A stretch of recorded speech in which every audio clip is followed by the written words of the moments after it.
இந்திய அரசியலமைப்பு தினம் நவம்பர் 26.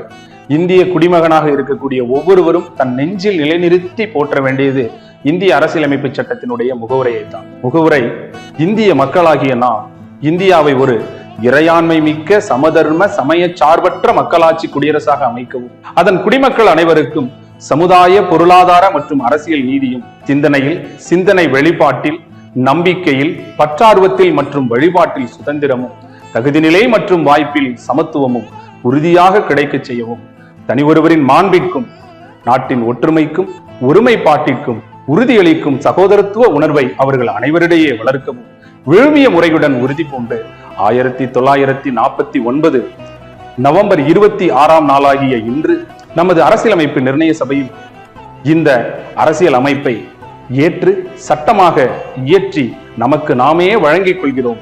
இதுவே முகவுரை. இந்த முகவுரையில் உள்ள வார்த்தைகள் இந்திய அரசியலமைப்பினுடைய மூலமே மக்கள்தான், இதை இயற்றியது மக்கள்தான், நமக்கு நாமே வழங்கிக் கொள்கிறோம் என்று கூறுகிறது. இந்தியா எப்படிப்பட்ட நாடு என்ற இயல்பினையும் உரைக்கிறது.